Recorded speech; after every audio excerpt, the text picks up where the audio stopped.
Hello everyone, this is Rick and welcome to Astral Club.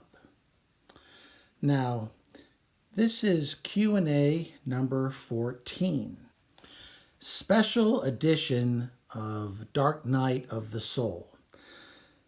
There was a lot of comments and some questions about this most recent episode, and since it was such an important episode, I thought it might be helpful to get into some of the comments and the questions about this particular episode, and perhaps we can clear up a few things that may not have been completely apparent to everyone, probably due to my own lack of ability in describing everything that I experienced and how I experienced it. And I think you can understand that because of this experience and how deeply it affected me, that it was very difficult to really describe this. Before we get into it, though, I just want to thank Megan Rios, who is an Astral Scout, and Say Black Trees, who is also an Astral Scout, and they're supporting the channel on Patreon. If you'd like to join, there'll be a link in the description, and you get your videos early on Tuesday, and you also get a direct email to me so you can ask questions and we can talk back and forth. Now, the first question came from Rory Jackson, and he wanted to know how many people have gone through this type of soul renewal process in the past.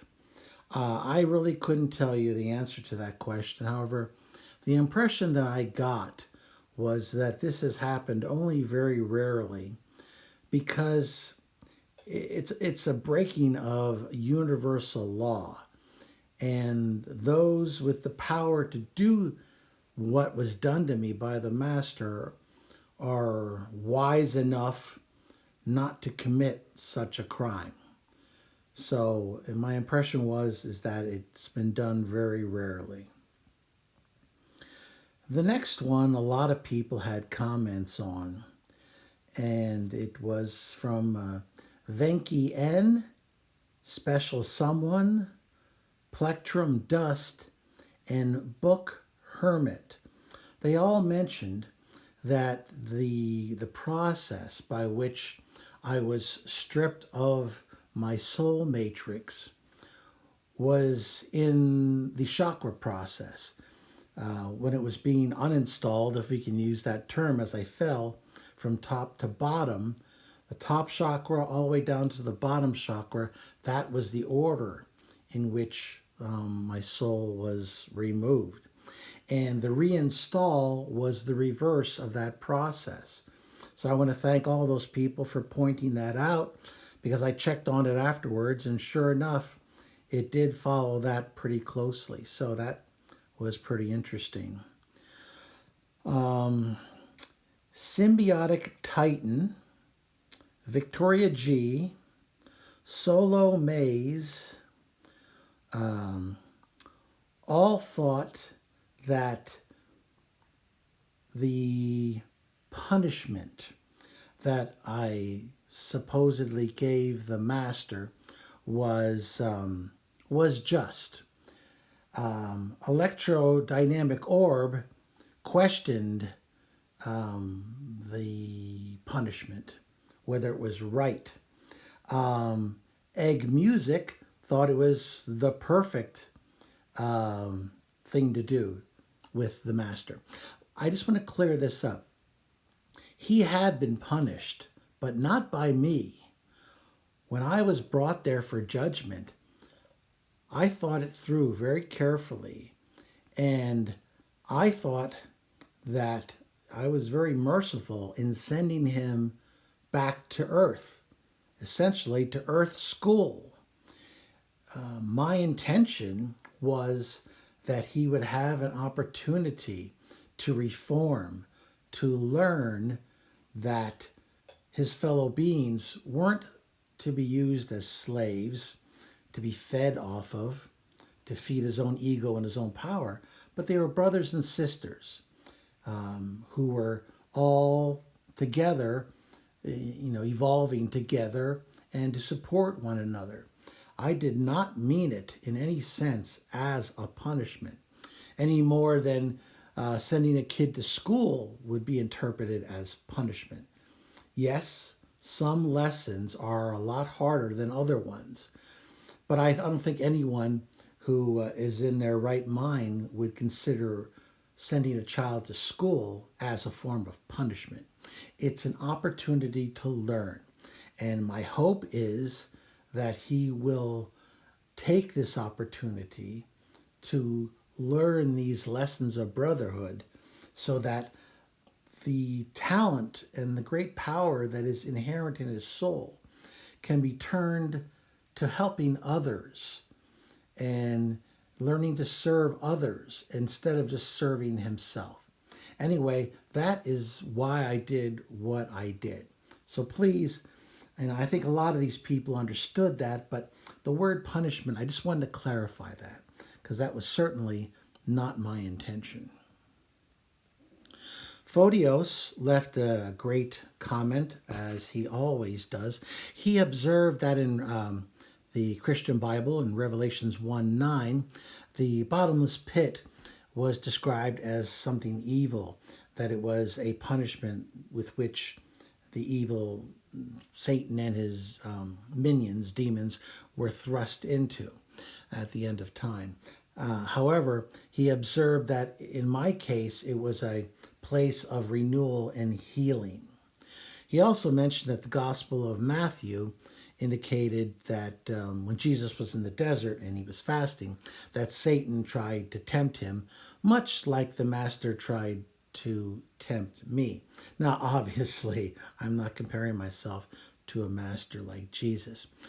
It's only interesting in that it's a similar type of individual who clearly is not repentant and is trying to twist the individual involved in the Gospel of Matthew, Jesus. In my case, of course, the Master was trying to tempt me to perhaps get what he might term as a lighter sentence or what have you. However, after everything that I went through, he was barking up the wrong tree. I had absolutely no intention of taking his place. Okay, Eduardo Valdez said, yay, more high astral plane stories. And that's definitely going to be the case. The lower astral certainly has its interesting situations, but it's a lot like watching a Kardashian special marathon. At first, it's somewhat interesting just because you can't believe what you're watching, but after a while, it becomes a form of very real torture. So I'm very happy to leave the lower astral behind. Now, I'm not saying that perhaps in the future I'll bring you a story or two from it, but it's not my favoriteest place in the world. And after what I've went through, it's probably going to be a little while before I decide to explore the lower astral once again. Okay, next we have a number of folks commented on the Master's final words to me, which we were German, and it was Auf Wiedersehen, which of course can be translated into until we meet again. It was certainly very creepy. World of Music, Chris A. mentioned comments that were very much like that. El Tycoon, who does speak German fluently, said that I was right. It definitely does say until we meet again. Pedrodi wanted to know if I felt that I was connected to the Master now. Kip Road wanted to know if I'll monitor the Master. I really feel that my connection with the Master is over. I don't have any further wish to be connected with him. I feel that by giving him this second chance after what he did to me, that I have effectively ended any particular connection that I had with him. I wish him well, and I certainly hope that he takes this opportunity to repent of his ways and learn lessons that will help him and help others to grow in the future. But that's really, I've had my fill of the master, and I just want to wish him well. And I want to use the English word goodbye. Okay, let's see here.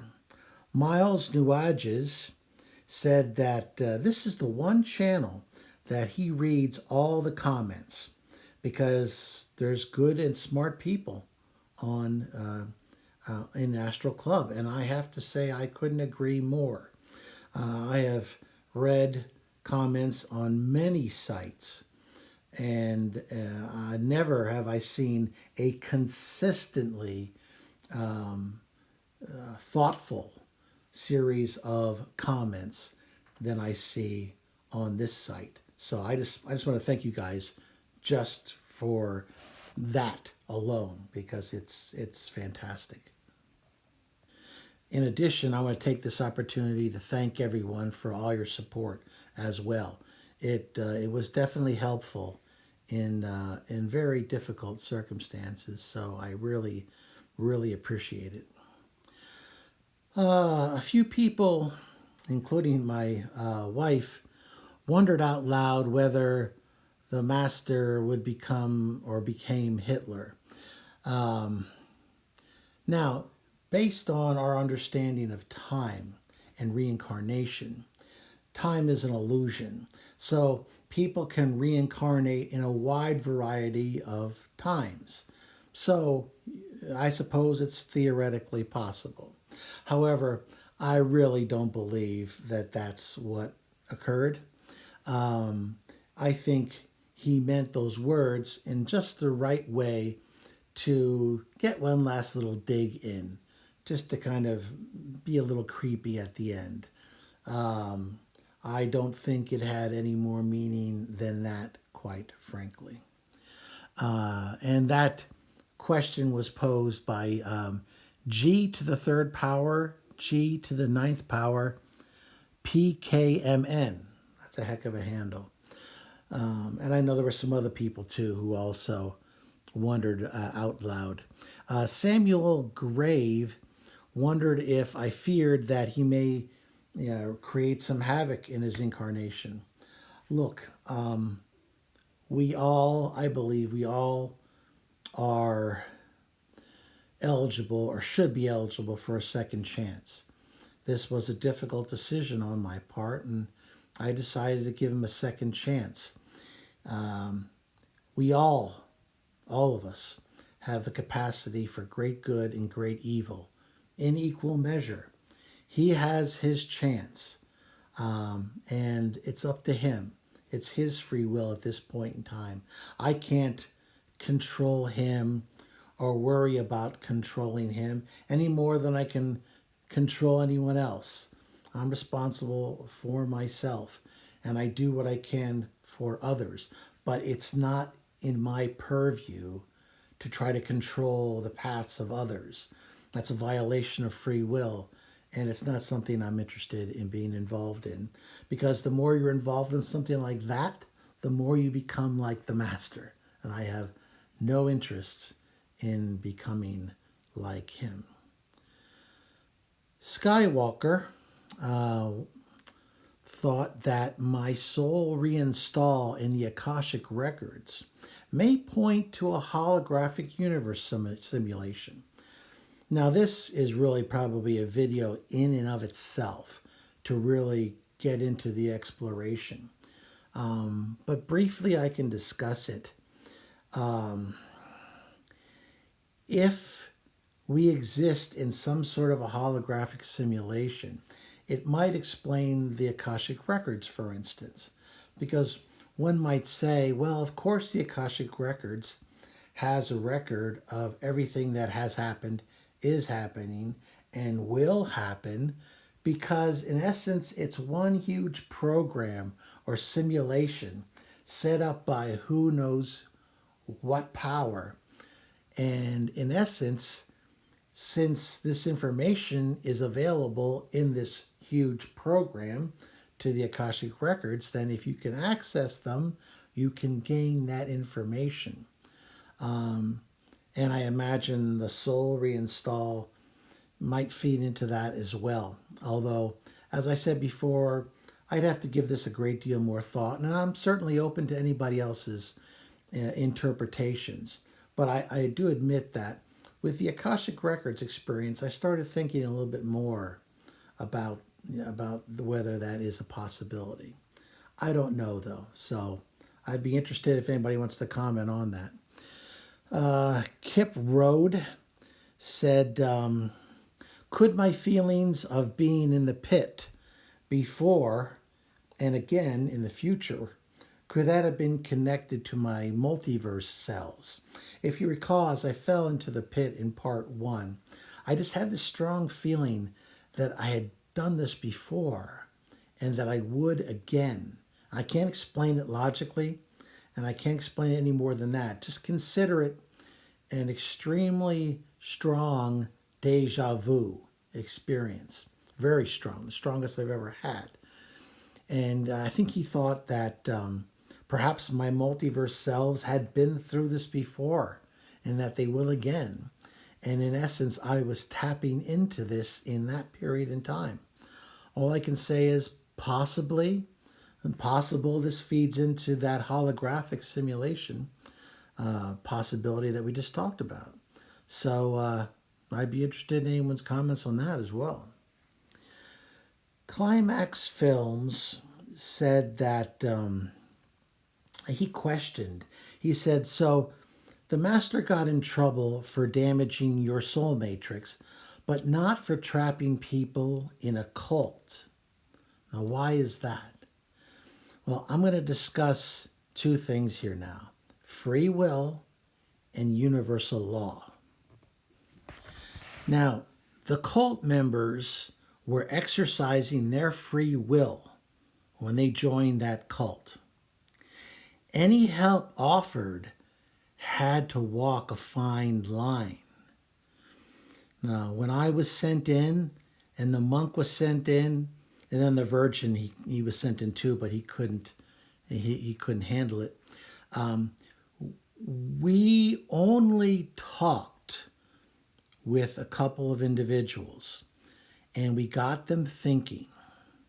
We weren't really allowed to help more than that or interfere in any way until a request was made by cult members. For instance, when Yvonne went to the Akashic Records and found out how they'd been lied to, he started a little rebellion within that cult. And then those people sent out a request for assistance. Once that was made, they now had, of their own free will, asked for our help to help leave that cult. Now we could actively, as a group of all these guides and folks like myself, assist in freeing the people who wish to be freed.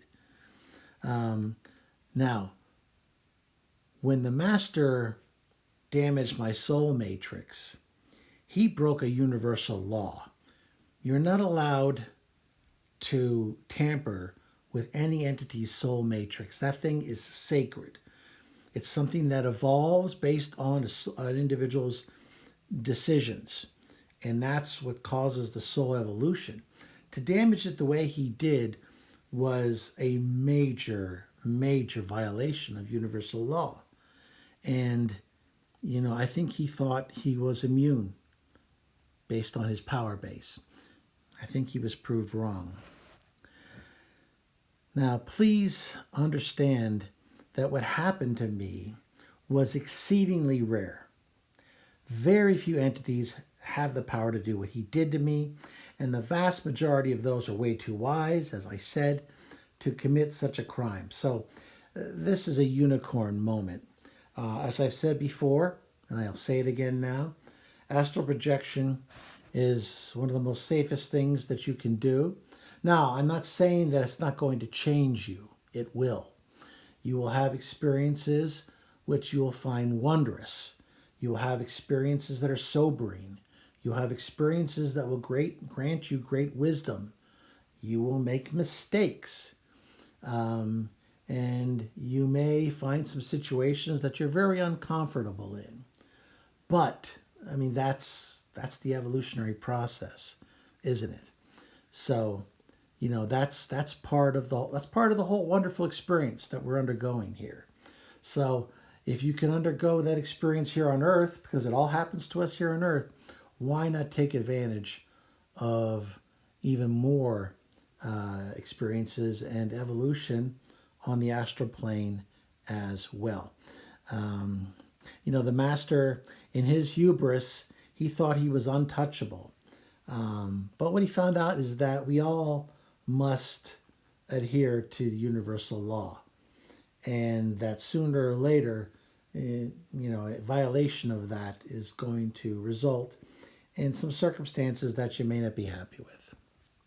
Lastly, I just want to mention that some folks have asked whether I'll be going back to Astral Guide School. I don't see any reason why not. I wasn't able to attend based on what had happened to me because I couldn't leave the lower astral. My impression is that it's up to me if I want to return or not. And it's something that I'm giving very deep thought to. And if I do indeed return to the school, I guarantee you that you guys will be in on it. Well, I hope this answers any lingering questions that you guys may have had based on this whole Dark Night of the Soul series. If you liked it, please hit the like button, share it with those of like minds, subscribe if you haven't already, and as always, I love your comments and questions. And if you want to support us on Patreon, the link will be in the description. And as always, I'm Rick, and I will see you on the astral plane.